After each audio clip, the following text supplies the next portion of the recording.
If someone like you, with just a high school diploma, went there, it's bound to be a nuisance to our clients. I'll go instead. Hand it over.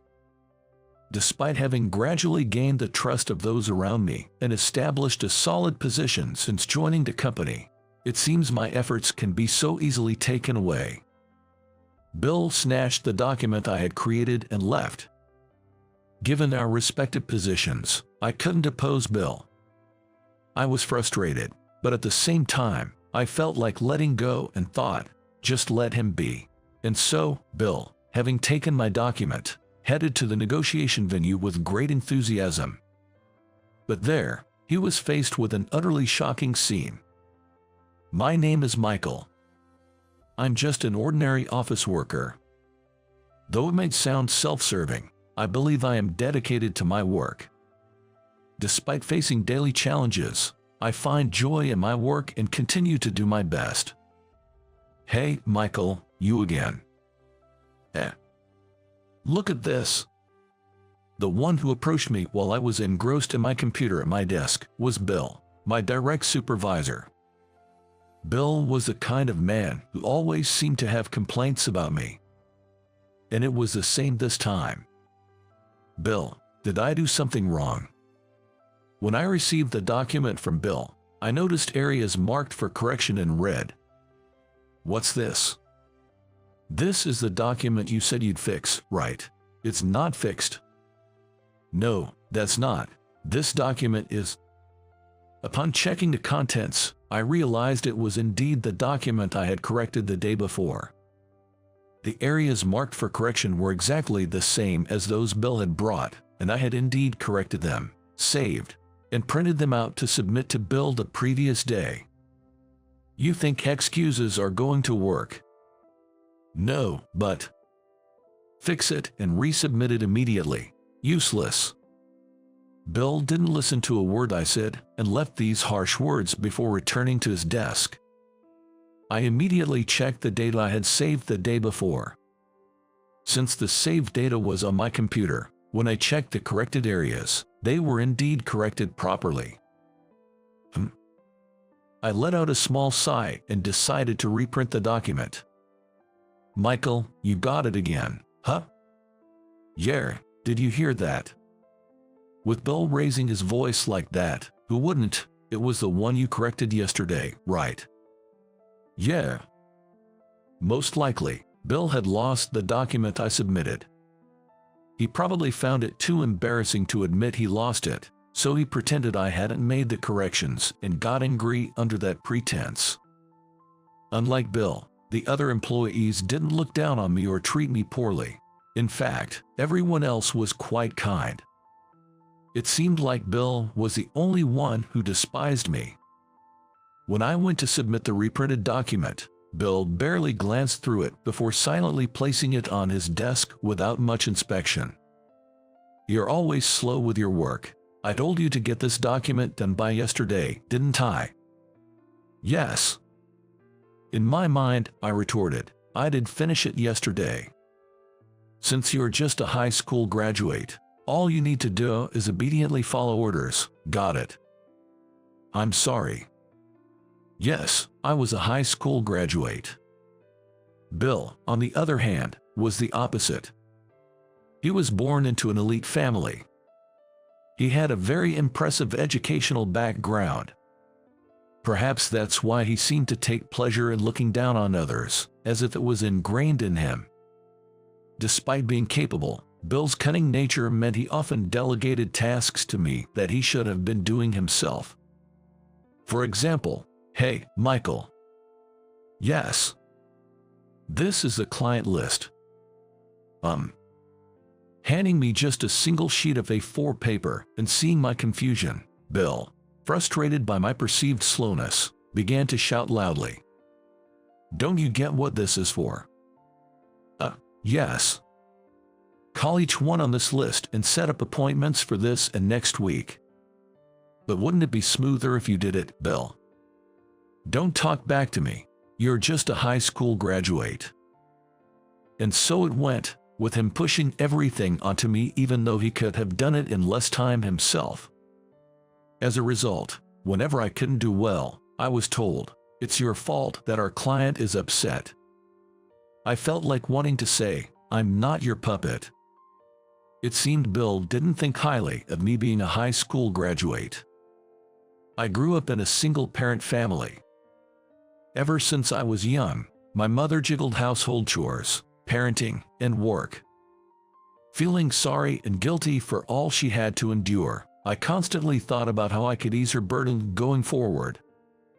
My mother worked in a restaurant, where the staff sometimes looked after me. I would stop by the restaurant for dinner after school, often eating at a table in the corner while she worked. Looking back, I think her workplace was very understanding towards both a mother raising a child and me. "Hey, Michael, you are here today too." "Oh, Max, how are you?" It was during one of my regular dinner visits. Max, a regular customer, greeted me as usual. Having been coming to this restaurant since I was very young, Max and I had become close enough to talk about various things. "How's it going lately? Enjoying high school?" "Yes, I can't thank my mom enough for letting me go to high school. Your mom is a hard worker, after all." I watched my mother bustling around the hall. I wanted to make things easier for her. "What can I do?" Max." What's up?" "I want to do something for my mom as a way to give back." "What do you mean?" "I'm grateful for her raising me on her own, and I just wish I could do something for her." "Michael, you've turned out to be such a good son." "No, not really." Let me think." Max was someone who would seriously consider my concerns. He never belittled my worries as just high schooler problems, but would think through them with me as if they were his own. Max and I shared a similar background as well. He too was raised in a single-parent family. That's why I could talk to Max about my mom and things that were difficult to discuss with her. Being able to work hard for someone else is a strength of yours, Michael. Being from a single-parent family might seem like a disadvantage compared to others, but I see it as an opportunity. You should just do what you want to do. What I want to do? Do you have any specific goals? Well, I've always had a vague idea that I want to support my mom, feeling sorry for all she's had to endure. I guess figuring out how to turn that into something concrete will be important moving forward. That's true. Well, I started working after high school too, and now I'm doing well in my job. Life has a way of working out. Max always had positive advice for me. As my high school graduation approached, I found myself consulting Max more frequently. After many conversations with him, I decided to enter the workforce after graduation, inspired by Max. Seeing Max thrive despite being a high school graduate made me feel that with hard work, I too could achieve a solid position. I was reminiscing about the past. Since joining this company, I've worked hard without forgetting my motivation to support my mom. Michael, could you handle this for me? I believe you're the only one I can ask. Yes, I'll do it. As I became more accustomed to the work, my efficiency improved, and I started to gain the trust of my colleagues. Supervisors other than Bill trusted me and assigned various tasks to me. Although Bill also assigned me work, it felt more like he was dumping tasks he found bothersome on me, so I couldn't bring myself to like him. But that feeling was probably mutual. It was around the time I was getting the hang of my job. Michael. When Director Chris called me into the meeting room, he was sitting there with a broad smile on his face. At first, I was worried I might have done something wrong, but that didn't seem to be the case, and I felt relieved. Chris, what did you want to talk about? Oh, there's a negotiation I'd like you to handle. A negotiation? Yes, for this company. I was surprised when I saw the name of the negotiation partner Chris showed me. It was with a well-known major corporation. This is... I believe you can handle it without any problem. What do you think? At that moment, I remembered what was said during the orientation when I joined a company. During the orientation, there was a detailed discussion about career advancement. It was explained that negotiations with major companies are reserved for those with a certain level of experience, and that my department is expected to work hard towards this goal. Now, here it was, a reality in front of me, and I was so surprised that I froze for a moment. Michael, please let me do it. Definitely. When I promptly responded to Chris, he laughed and patted my shoulder. I'm counting on you. Thank you. I felt a warm sensation in my chest, thinking that my daily efforts were finally being recognized. I must make this negotiation a success. Although I felt the pressure, the excitement outweighed it. Success in this negotiation could lead to even more career opportunities. I saw it as an opportunity. From the day Chris assigned me the task, I devoted myself to preparing the materials for the negotiation. I was approached by my senior, Alex. Hey, Michael, you're really fired up. Alex, I've been assigned a significant negotiation and I'm doing my best right now. Michael, you're such a hard worker, so impressive. If there's anything I can do to help, just let me know, okay? Really, that would be great. Everyone in our department knows how hard you've been working. Thank you so much. I took Alex up on his offer and received various advice and stories about past negotiations with large corporations and creating documents. Alex went so far as to work overtime night after night to help me. Finally, a few days before the negotiation, the document I had poured my soul into was completed. All right, now for the big day. I'll definitely make it a success. Thinking a dry run of the presentation wasn't enough, I was practicing in the conference room when Bill suddenly entered. Oh, working hard, I see. Bill. I had a bad feeling, but I tried to give him a polite smile, hoping it was nothing. Bill picked up the document from the table, flipped through it briefly, then closed it with a thud. He then looked up at me. The document looks fine, but you're the one negotiating with that company, right? Do you seriously think you're up for it? Being a high school graduate. I might not be there yet, but I want to complete the task I've been given. It seems like you don't understand what I'm getting at. A high school graduate like you will negotiate. It's bound to be a nuisance to our clients. Why can't you see that? You're as incompetent as ever. That's not true.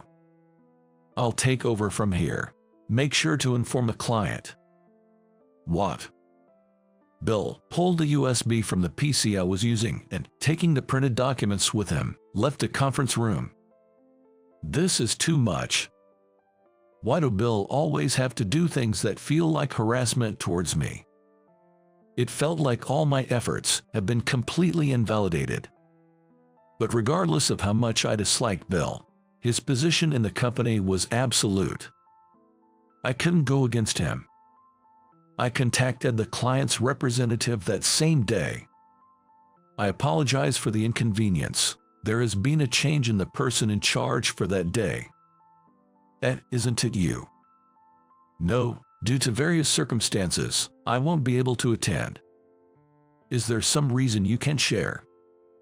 No. We were hoping to work with you within any possible scope. My supervisor reprimanded me, saying that a high school graduate shouldn't attend this negotiation. I see. So no attendance for high school graduates, understood. No. It was difficult to say such things to the client, but feeling weak, I ended up blurting it out. After exchanging a few words with the representative, I ended the call. On the day of the negotiation, Bill, carrying the documents I had prepared, headed to the venue with high spirits. Why isn't anyone showing up? The negotiation was scheduled for 11 a.m. However, when Bill arrived at the venue, he was the only one there, and no one else showed up. About 30 minutes passed, and Bill, unable to contain himself any longer, began to grow increasingly agitated. When he inquired at the receptionist responded with a firm attitude. "Hey, why isn't anyone showing up?" "You're Bill, correct? I apologize for the inconvenience. Let me check on that immediately." Even as the receptionist was checking, Bill made no effort to hide his irritation. "Bill, we apologize, but everyone scheduled for today's meeting is already in attendance." "What?" "The first meeting room is reserved for today's attendee, which is listed as only you." "What do you mean?" When the receptionist showed Bill the attendance list, only his name was on it. "We were informed that only you would be attending today." What are you talking about? It's a business negotiation. It can't proceed without the other party." "But we were informed that this arrangement was decided by you." "What?" "You mentioned that high school graduates couldn't participate in the negotiation, didn't you, Bill, when you spoke to Michael?" "What?" Without paying any heed to a flustered Bill, the receptionist continued. "Therefore, we have marked that all high school graduates who were scheduled to participate in today's negotiation as absent, as per your request." "That's impossible." Bill, pale as a ghost, staggered out of the room. At the same time, I was in a different location, conducting negotiations with a client. "Michael, your presentation was very clear and well received." "Thank you. We're really glad we entrusted this to you." "I'm grateful for your kind words. Thank you." "Thank you for today." "My pleasure. I had a wonderful time. See you later." "See you." I had successfully completed the negotiation and secured a contract. Upon returning to the company, the first thing I heard was Bill's furious shouting. "Michael, how dare you?"